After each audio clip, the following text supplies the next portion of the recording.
Hello everyone, in this video I'll be showing you an Oath of the Eldritch Hunt Paladin Level 20 mod build in Baldur's Gate 3. This class is incredible, has a lot of unique effects to it.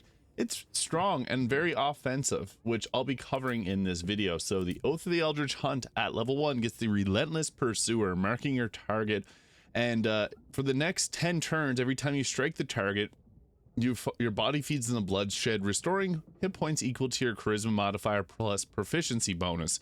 So you can get upwards of 10 health points back at higher levels, even upwards of 11. And this is a bonus action channel oath. So honestly, pretty powerful for your channel oath. This uses the Oath of the Ancients for its oath, so don't break those ones. Now for our ability scores, we're going to want to go all in on charisma. If we can get up to 16, that's ideal. And then constitution, we're going to want to have it at least 14.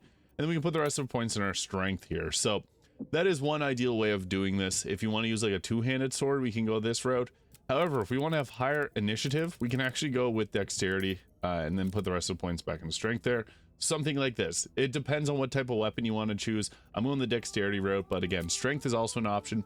And you can also use strength potions if you want to further enhance your build. So using a strength potion, in addition to having your high dexterity for armor class, is kind of the way to go, I would say. Now for our fighting style, defense is by far the best fighting style. We're just going to take that. But again, great weapon fighting is also solid. If you're using a two-handed weapon, you can reroll your damage die. And if you want to use a shield, dueling can be good too. But defense is just the most powerful. Now for our level 1 spells, command is one you always want to take. This is basically crowd control without a concentration, which is extremely useful. We can also take this different smites, and then as well you can take bless. So the thing with the paladins, you're going to end up taking a lot of these spells anyways, because they have a lot of, they're only a half caster. Now at level 3 we get the divine health, so we can't get affected by disease, but we also get the spectral slash. This is a bonus action attack using a spell slot. You send forth a spectral copy of yourself to strike down your foe, making a melee attack against a creature within 6 meters. On hit, they take 1d8 slashing damage to the weapon's damage type. So whatever the damage type is, they'll take that 1d8. Now what's useful about this is this is a bonus action attack at level 3. I was playing the Trials of Tab, and this actually came very useful as random encounters. Sometimes you get screwed over, and this helps a lot. Also, we get ourselves Fairy Fire, and we get the Eldritch Prey, which is a channel oath, doesn't use an action or a bonus action. It's just a free cast. It deals weapon damage plus necrotic. The hunter marks a creature as its prey. The hunter can teleport 9 meters to unoccupied space within 1 meter of the target as a bonus action. Weapon attacks against the marked target deal an additional 1d8 or 1d4 of necrotic damage. So I'll show off what this looks like. We'll be doing a combat section later on in this video. As for your spells, really, there's no essential ones. We already got pretty much everything we need with Divine Smite, so just take what you want. You're going to end up getting a lot of these spells, so there's no worries there. For our first feat, we can go higher in our charisma or our attack stat. Higher charisma means that we're going to land our commands a little bit more frequently. And then we get our extra attack at level 5, and our oath spells Hold Person, which is extremely useful. You can also use the Band of the Mystic Scoundrel to cast Hold Person as a bonus action, and then later cast your command as a bonus action. So 2 crowd controls. You also got Moonbeam here, 2d10, and you can move this around as a concentration. But the extra attack is our big power spike. So we want to take Branding Smite, because in Act 2 this is extremely useful. Aid can be nice, and if you got the Mistress spells like Force Weapons, another choice, but go with really whatever you want here. It's not super imperative that you take any of the choices there. It's, again, we got a lot of other choices to go through. Then we get the Aura Protection level 6, and we're going to get the Aura of the Eldritch Hunt here in a moment. Level 7, which I'll show you. It's very strong. So, the Aura of the Hunt. You gain your Charisma modifier bonus to attack rolls against aberrations, fiends, fae, celestial, and monstrosities. We fight a lot of those in this game. Aberrations being things like Mind Flayers. Fiends are very common in Act 3. Fae contains a lot of things, even elementals, celestials, and monstrosities. Very, very useful. Again, there's nothing super necessary here, so you can take which ones you want of the spells that you get, because we're going to get a lot of spells. At level 8, we get ourselves another feat. Now, we can go with Alert for the +5 to initiative. Also, Savage Attacker is pretty nice, because this will reroll your damage dies. If you didn't take the previous feat, the Great Weapon Master, you can go that route. Or you can take the Great Weapon Master feat as well if you'd like. And for our level 3 spells, we also get the Spectral Fury, doing a 48 of slashing. You slam down 3 spectral duplicates of yourself to strike down 1 or several enemies within 9 meters. Make a depth special attack, doing a 48 of your weapon's damage type. And we get Everett's Grasp. When activated, ethereal tentacles emerge from the target, dealing 4 to 32 piercing damage and holding them in its place. Target's restrained and cannot move or act. Attacks against this target are made with advantage, and attack rolls are maximized for maximum amounts of damage. Pretty fun. Now we get ourselves a level 3 spell here. Elemental Weapon's one of my favorites, so I always take that. Revivify is good to take. Blinding Smite to blind your target. But Elemental Weapon can be good. It's a concentration, but you can put cold damage in your weapon, use a Snowburst Ring to make ice surfaces, which is fun.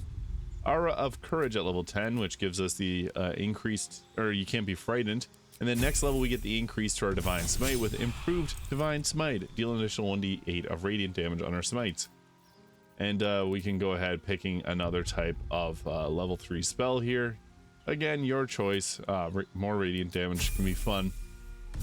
And at level 12, we get ourselves a feat. So here we can go max out our charisma for +5, and this will give us, at this level, it gives us a +9 to our healing with the attack or the benefit we got earlier. At level 13, we get Bane and Everett's Black Tentacles for our spells, and then we get to choose another spell here. So Blind Faith can be okay. If you got Mistress spells, you get a lot more selection here. Level 14, get another choice in spell. Go with whatever you want, because again, there's nothing really dire to take.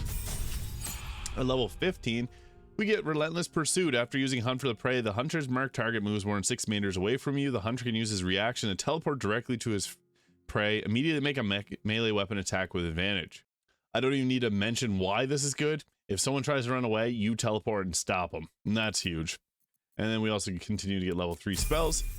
And level 16 here, we get ourselves another feat, and we don't get any increased choice in spells. So with this, you can go with Alert, or you can take really Great Weapon Master if you want to use a two-handed weapon. Alert just for the +5 initiatives, huge. Now at level 17, we get ourselves the Hold Monster, Paralyze a Creature, and Dispel Good and Evil, and we get level 5 spells unlocked, although we don't get any choice in those spells. Hopefully there'll be a mod later that'll allow us to, because the choice is not great. We get increased aura protection to 10 meters, and same thing with Aura of Courage, so that's nice for protecting your allies, because it's tough doing it within 3 meters. And then our next level, we're going to get our biggest benefit yet, so yeah, we may as well go with even Heavy Armor Mask would be nice to be able to protect you a little bit more. You can go with Spell Sniper if you want to give yourself something like Eldritch Blast, but I'm just going to go with Ability Score Improvement, take up Dexterity for increased armor class with medium armor. Now the Perfected Hunter, a hunter becomes an embodiment of Eldritch Annihilation. None can get in your way of a kill. As a bonus action, you can activate the power of the True Hunter for the next 10 turns. You are invisible. You can't be paralyzed, restrained, or grappled, and your weapon attacks deal additional 1d10 necrotic. Very powerful. This mod was also inspired by Bloodborne. I should mention this mod is made by Nevaty, so shout out to them. They made an incredible mod here. Now, what this is going to look like is we got 22. I guess I put on the shield here and put on actual armor.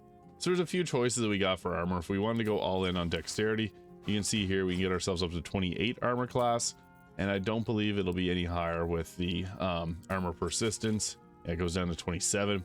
The Helldust armor will put you at 28, so this can be good because you have invisibility, so having a dexterity based armor can be nice. So we can go with the armor of agility here, which can give us a pretty nice boost. And with this, what we're going to want to have for armor is, I like the Mask of Soul Perception for +2 to attack rolls and initiative. Increased armor class from Cloak Protection, Evasive Shoes, and Ring of Protection. Killer Sweetheart for free critical. Amulet of Greater Health for higher Constitution. Helldust Gloves for +1 spell attack rolls, spell save DC, and additional 1 to 6 fire. This will add a full dexterity modifier to armor class, and we don't get disadvantage on stealth checks. For the weapon, the Sword of Life healing is just what I had here, but Valar Aloof is really great early game. This is just a very powerful weapon. And then later in the game, you can go at Nyrelna, or if you want to go with the two-handed weapon, we can use the Baldur and Giant Slayer. That's another really fun weapon to use, because we can, if you use a strength potion, this is the way to go, because you're going to maximize the amount of damage that you deal. We can also go with some other choices here if you wanted to, like Sharp Spear of Evening, or even the Sacred Star, or Sword of Chaos for increased healing on attacks. But I'll show off what this is going to look like in combat. So another cool choice that we got here is using Spirit Shroud for additional cold damage, or the elemental weapon. With this, we can apply the cold to our weapon, and we can switch up our gear a little bit using this. So instead of using like the Ring of Protection or the Killer Sweetheart, With this, we can take this off and actually apply the snowburst ring, which is going to create an ice surface whenever we attack. And then we can switch out the evasive shoes to use something like the Nier's boots, the disintegrating Nightwalkers, to prevent us from slipping on that. Now what this does is whenever we attack, we're going to deal additional cold damage, which will trigger the ring and make an ice surface, which will potentially knock them prone. This becomes really useful against spellcasters, so not a bad choice. We're going to apply the Perfected Hunter here right before we go into combat, and we become invisible, so we can go in and start combat this way and just go right into bonk. So go in there with a critical hit and creating an ice surface. And we stay invisible, which is kind of funny, so we'll become invisible and huge now. And they're running around confused. So this is really obviously powerful to go with. We also get a bonus action attack here, but turning invisible and not having a check to turn it off is really, really effective. So you can use this to set up into an advantageous position, or you can go ahead and attack some targets that you want to attack. I want to have an actual fight, so we're just going to wait here. Being stealthy can be kind of funny at times, so they're going to get shocked whenever we reappear and then get right into blasting. So yeah, we got our Giant's form here. The Perfected Hunter is extremely useful. This makes this class very powerful. That's why it's this level 20 effect. We're going to lose our invisibility here in 1 second, and then we're going to get into a fight where I can show kind of what you'd want to do. I guess it keeps us invisible, so that's pretty funny. And we'll just go ahead with a bonk here, and they did not make the save to find us, so that's kind of funny. I guess we can just start attacking. They don't know what's up. There we go. We finally turned invisible. And our sword. There we go. So that used up my action, but we can go ahead with another action. And be mindful, a lot of the smites will remove your concentration, so that is something there. But Thunderous Smite won't, so we're going to go with that, because they repel any radiant damage. So yeah, that's the benefit of having the ice surfaces. You can just run around and just make a bunch of ice surfaces. No one's going to be any wiser. So they missed. We have a decent armor class. Beckoning Darkness, that's fine. This is not really the best combat show off because we just blasted through them all, but you can, I guess you can't upcast this spell, but we can hit pretty hard with this, probably take them out. Yep, nice. And then we'll run off into another combat encounters to show off what this can do. I guess you can also reapply the Perfected Hunter because it doesn't have a refresh on long rest. So for this, we can actually take a different smite out. Also, we're not fighting against the Sharn, so we don't have anything to worry about there. But whenever we have this invisibility, it's obviously quite strong. With this, you can't be paralyzed, restrained, or grappled, and you deal additional damage on your attack. So you can go in and start harassing the guards, and they will be none the wiser because they won't be able to see you. We're invisible. So you can go ahead there. And you make an ice surfaces, so every time that you do that, they have a chance of slipping on them, which is even funnier because, yeah, they don't know what to do about it. Oh, we lost our oath. That's of course it's the Oath of Ancients. That's fine. We'll just roll with that. We kept a lot of our abilities there, so not a big deal. And they're temporary hostile, but we're invisible. Oh, there we go. So I guess Shadowheart got pulled into things here, unfortunately. Didn't realize she was in combat. Yeah, I should get her disengaged and out of there, but yeah, I didn't even realize that I had my team there. I thought I left them at camp. But they maybe it spawned right whenever I broke my oath. Yeah, that's unfortunate. Shadowheart has some OP weapon on, though. I'll just go with the Mega Slash here and blast them. Hopefully let her run away. And Divine Strike Thunder, push back, boom. Now we're invisible still, so we can go around going with heavy bonks, and we can also use our Divine Smite to pretty much one-shot anything. Boom, that created ice surface and made them slip even better. And we also got ourselves a bonus action, so we might as well use it on this here. Boom, the additional necrotic damage stacks on those, so pretty useful. But yeah, this build early in the game, I guess I should show that off. The early game is what you're typically going to be using this for. The level 20 ability is just really strong, obviously. But you get the Spectral Slash, which I'll show you here. So typically what we want to be doing in combat is we have our Spectral Fury here. We got our Spectral Slash. This one is a bonus action, so you can use that just to take an attack with advantage against the target. But the Spectral Fury actually lets you hit multiple targets, which is pretty fun. So you can go around with targeting multiple. I guess we'll move into a position where we can hit them all. And with this, we also can attack 3 we get advantage on it from our invisibility. So boom, that's super cool. And you see the little spectral ghost come out of us. So we got that again here with this one. Boom. I think it looks really awesome. So that's one of my favorite parts of this class. And you also got the spectral slash here, which does additional damage. Doesn't whenever they're running away. So there's attack and force shadow heart. All right, they don't even know that I'm here, so I guess I should just get the blasting here before I can get spotted and continue the carnage. So yeah, it's a nice thing about this is you can just go ahead and attack while you're invisible, and they're none the wiser because you can't break your invisibility with this. So creating ice surfaces is nice. They don't know what's happening. And oh, I broke invisibility. But what we want to do again is use, I guess we got some lifted abilities too that we can blast them with. So we got that bonus action, and then also we can attack with our action here. So we'll move on over there. Oh, I attacked the ground for some reason. And can't make it that far, so I guess we'll go with an arrow attack. And that took them out, nice. But we're still invisible, so they can't do nothing. They're just gonna wander around.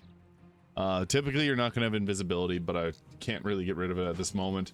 You get this spectral self versions, so you can kind of, yeah, see, throw them off with that.